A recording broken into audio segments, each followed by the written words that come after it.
ሻሎም ሻሎም ጸጋው ሰላሙ ይብዛላችሁ።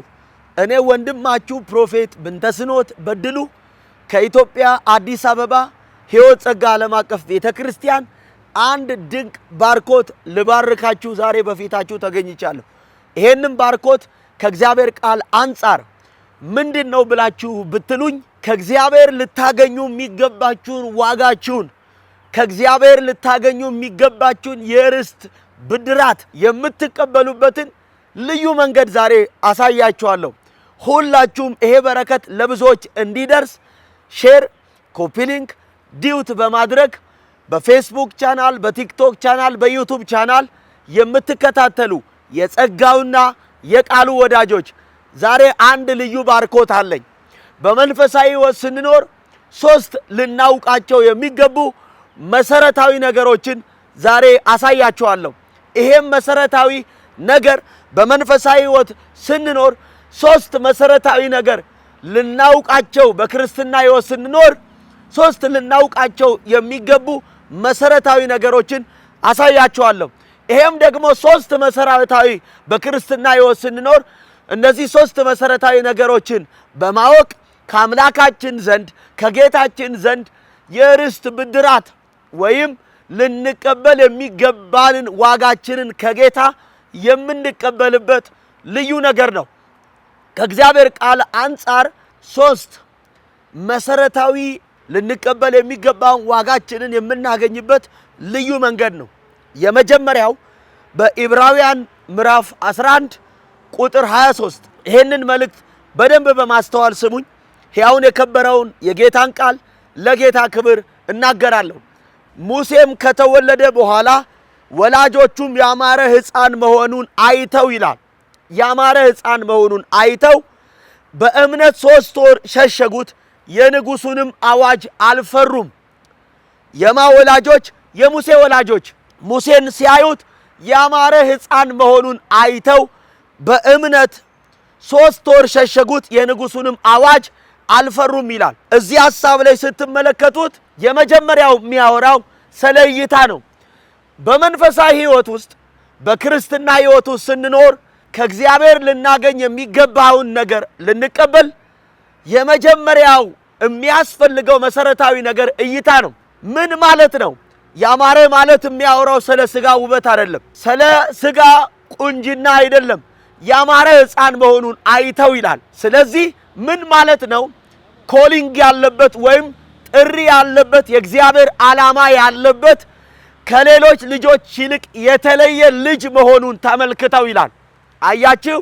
ስለዚህ የሙሴ ውበት የስጋ ቁንጅና አይደለም። በእግዚአብሔር ዓላማና በእግዚአብሔር ጥሪ የመጣ እስራኤልን እግዚአብሔር በእርሱ እንደሚያድን ተረድተው ነው። አያችሁ? ሁልጊዜም አንድ አማኝ በክርስትና ሕይወት ሲኖር የመጀመሪያው የሚያስፈልገው ነገር ምንድነው ብላችሁ ብትሉኝ እይታ ነው። እና ብዙ ልጆች የዕብራውያን ሴቶች ይወልዳሉ። ከብዙ ልጆች መካከል ግን ሙሴ የተለየ ልጅ መሆኑን በእግዚአብሔር ሐሳብ የተጠራ እስራኤልን እግዚአብሔር የሚቤዥ እስራኤልን የሚታደግ እስራኤልን ከግብፅ የሚያወጣ ዓላማ ያለበት የእግዚአብሔር ቅባት ያለበት የእግዚአብሔር ሐሳብ ያለበት የተለየ ልጅ መሆኑን አይተው 3 ወር በእምነት ሸሸጉት ይላል። ለምን? የንጉሱን አዋጅ አልፈሩም ይላል። በዚያ ዘመን 2 ዓመት የሞሉ ሕፃናት ይገደል የሚል የወጣ አዋጅ አለ። ለምንድን ነው የመጀመሪያው ፈርዖን ይህንን አዋጅ ያወጣው? የዕብራውያን ሰዎች በቁጥራቸው እየጨመሩና እየበዙ ስለነበር ከሱ የሚበልጥና እሱን መዋጋት የሚችል ሰው እንዳይኖራቸው ስለፈለገ ልጆች ይገደሉ የሚል አዋጅ አውጥቷል። ሲደብቁም ደግሞ የደበቁ ሰዎች ይገደላሉ። ይህንን አዋጅ ግን አልፈሩም። አያችሁ ቅዱሳን አስተውሉ። የመጀመሪያው ያላችሁበት የኑሮ ሁኔታ የማይመች ሆኖ ሊሆን ይችላል። እነዚህ ሰዎች ንጉሥ ካወጣው አዋጅ ይልቅ ሁለተኛው በሚያዩት ነገር ሕይወታቸው መስዋዕት እንኳን ቢሆን ቢገደሉ ያህል እንኳን ራሳቸውን ለሞት ያዘጋጁ ሰዎች ናቸው። ሁለተኛው ለምናየው ነገር ለእግዚአብሔር ነገር አይደለም፣ ለስጋ ጉዳይ አይደለም፣ ታይቶ ለሚጠፋው ለምድር ክብር ራሳችንን ለሞት ያህል ማንነታችንን ልናዘጋጅ ያስፈልገናል። አያችሁ በክርስትና ሕይወት የመጀመሪያው ከእግዚአብሔር ልንቀበል የሚገባውን ዋጋችንን ልንቀበል የምንችለው እይታ ሲኖረን ነው። ሁለተኛው ስለምናየው ነገር ራሳችንን ለሞት ያዘጋጀን ሰዎች ስንሆን ነው። የሚታየውን አዋጅ የንጉሥን አዋጅ ሁኔታን የሚቀረውን የሚያልፈውን ነገር ሳይሆን ለምናየው ነገር ራሳችንን ለሞት ያህል ያዘጋጀን ሰዎች ልንሆን ይገባል። ሶስተኛው የተሰጠንን ነገር ማወቅ ያስፈልገናል። እነዚህ ሰዎች የንጉሥን አዋጅ ያልፈሩት እግዚአብሔር የሰጣቸውን ያሳቀፋቸውን ያመጣውን ብላቴና የተቀበሉትን ነገር ስለሚያውቁ ምንም አይነት በሕይወታቸው የታወጀ አዋጅ እንኳን ቢኖር ራሳቸውን ለሞት ያህል እንኳን ያዘጋጁ ሰዎች ነበሩ። አስተውሉ። በክርስትና ሕይወት ስንኖር የመጀመሪያው እይታ ያስፈልገናል። እይታ። ሁለተኛው የተቀበልነውን ነገር ልናውቅ ያስፈልገናል። የተሰጠንን እግዚአብሔር በእኛ ውስጥ ያስቀመጠውን ነገር። ሶስተኛው ነገ ከእግዚአብሔር ልናገኝ የሚገባውን ዋጋችንን ልንመለከት ያስፈልገናል። ይህ በሕይወታችን ካልሆነ ልንቀበል የሚገባውን ነገር ሁሉ ከእግዚአብሔር ልናገኝ አንችልም። አስተውሉ። የመጀመሪያው ያዩት ሙሴን ሲያዩት የሥጋን ውበት ሳይሆን በእግዚአብሔር ጥሪ የመጣ የእግዚአብሔር ሐሳብ ያለበት የተመረጠ ሰው እንደሆነ ተመልክተዋል። ሁለተኛ ለተቀበሉት ነገር ራሳቸውን ለሞት እስኪያል ድረስ ሕይወታቸውን አዘጋጅተዋል። አስተውሉ። ይህንን ሐሳብ ስትመለከቱ የንጉሥን አዋጅ አልፈሩም ይላል። የተቀበላችሁትን ነገር ስታውቁት የትኛውንም አዋጅ በሕይወታችሁ የሚሆነውን የሚቀረውን ነገር አይታችሁ አትሸበሩም። አያችሁ፣ የተቀበላችሁትን ካላወቃችሁት በሕይወታችሁ የሚሆነውን ነገር እያያችሁ ትናወጣላችሁ። የተቀበላችሁትን ነገር ዋጋ ታሳጣላችሁ። እዚህ ሐሳብ ላይ ሙሴም ካደገ በኋላ የፈርዖን ልጅ እንዳይባል በእምነት እምቢ አለ ይላል። ያለ ስፍራው መሆንን አልፈለገም። ለሚቀረው ነገር መሆንን አልፈለገም። ለሚያልፈው ነገር መሆንን አልፈለገም። ከግብፅም ብዙ ገንዘብ ይልቅ ስለ ክርስቶስ መነቀፍ እጅግ የሚበልጥ ባለጠግነት እንዲሆን አስቧልና ለጊዜው በኃጢአት ከሚገኝ ደስታ ይልቅ ከእግዚአብሔር ሕዝብ ጋር መከራን መቀበል መረጠ። ለምን? ብድራቱን ትኩር ብሎ ተመልክቷልና። አያችሁ፣ ሶስተኛው ነጥብ ነገ ከእግዚአብሔር ልናገኝ የሚገባውን ነገ ከእግዚአብሔር ልንቀበል የሚገባውን ዋጋችንን ልናይ ያስፈልገናል። ነገ ከእግዚአብሔር ልናገኝ የሚገባውን ብድራት፣ ነገ ከእግዚአብሔር ልናገኝ የሚገባውን ሽልማት፣ ነገ ከእግዚአብሔር ልናገኝ የሚገባውን ነገር ሁሉ ያንን እንድንመለከት ያስፈልገናል። አማኝ የመጀመሪያው በክርስትና ሕይወት ስትኖሩ እይታ ወሳኝ ነው።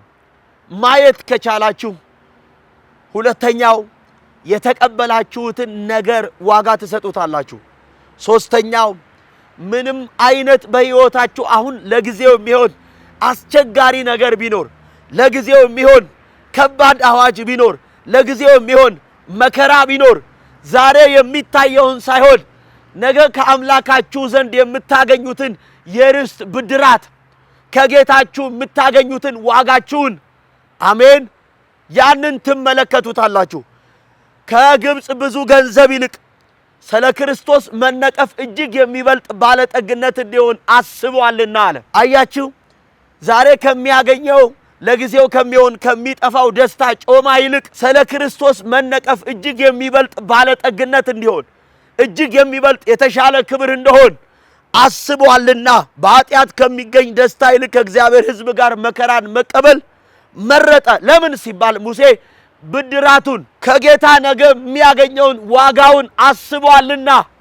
አያችሁ፣ ነገ ከእግዚአብሔር ልታገኙ የሚገባችሁን ስታስቡ የጊዜው የሆነውን ደስታ ትንቁታላችሁ።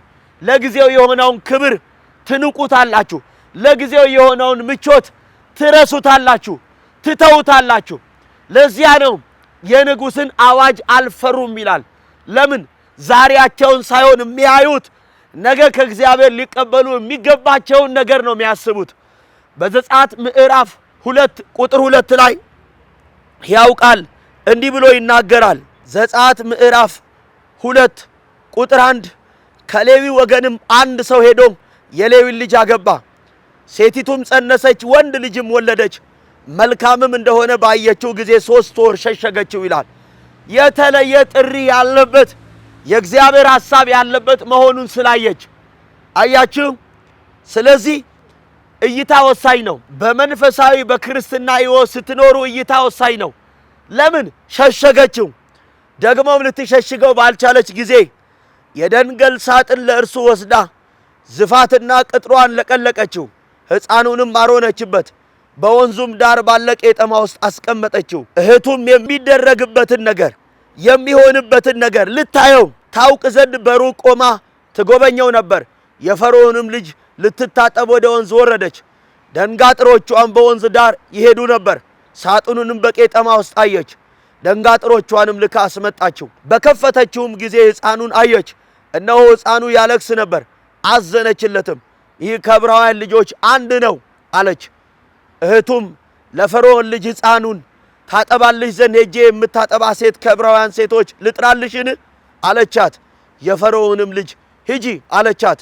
ብላቴናይቱም ሜዳ የሕፃኑን እናት ጠራች።